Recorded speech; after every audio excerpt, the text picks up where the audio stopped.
અમને સ્યાયને અહીંયા રહેવા દ્યો ભાઈ, નકર અમને બધાને દવા પાઈ દ્યો મારા વીરા. તમે આટલા માણાના માળા વિખી તમને હું મળશે? અમારું રહેવા દ્યો, તમે જઈશું ક્યાં? મારા પક્ષી કે પેટનું કરતી હું કરી કોઈ રાઈસ નથી અમારે.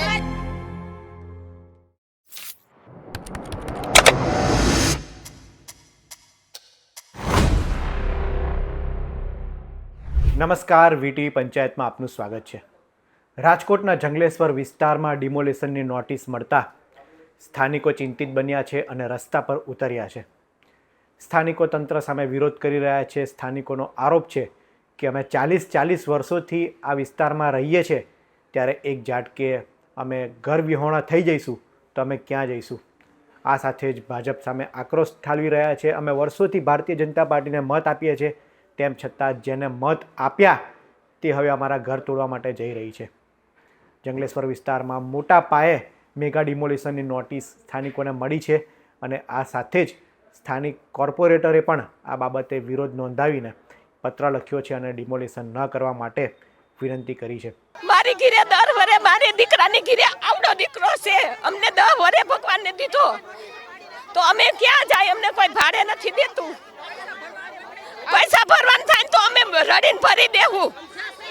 અમને સ્યાયને અહીંયા રહેવા દ્યો ભાઈ, નકર અમને બધાને દવા પાઈ દ્યો મારા વીરા. તમે આટલા માણાના માળા વિખી તમને હું મળશે?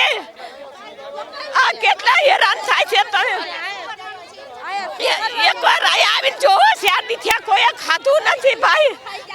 આટલા માણાના માળા વિખો છો શું કામ મારા ભાઈ?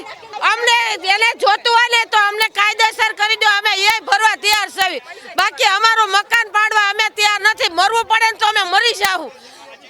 અમારી જિંદગીની કમાણી અમે એમાં નાખી છે. એમ અમારી જિંદગીને આવડાને મોકલી અને અમે ધંધે જતા હતા, કારખાનામાં જતા હતા, ઘર કામ કરતા હતા અને અમારું મકાન કર્યું. અમે કામ કરીશું, ઘર કામ કરીને ખાઈ ઘરનું માળા નથી. આઈસા વગર થઈ જાય મારે કોઈ નથી દેતું અમને. એકલી મારી 5 દિવસ કામ કરું છું, ખાડા પીધા વગર અમે રહેતા નથી. અમારું રહેવા દ્યો, તમે જઈશું ક્યાં? મારા પક્ષી કે પેટનું કરતી હું કરી કોઈ રાઈસ નથી અમારે. જોડાઈ નથી મારે કોઈ. અમે રાજકોટ શહેર ભાજપને 4 કોર્પોરેટરોએ રજૂઆત કરી છે અને એમણે પણ શહેર પ્રમુખશ્રીએ પણ કીધું છે કે 2 દિવસમાં નિર્ણય આવશે.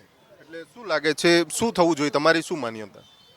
જે આજી રિવરફ્રન્ટમાં કે ટીપીના ટાઉન પ્લાનિંગના રોડમાં ન આવતું હોય તો એવા લોકોને ડિમોલેશન ન કરવું જોઈએ. પણ આગામી સમયમાં શું ગરીબો પર એ દયા ભાવ રાખે છે કે ડિમોલિશનની કામગીરી પોતાના નિર્ણય પર મક્કમ રહે છે તે પણ જોવું રહ્યું.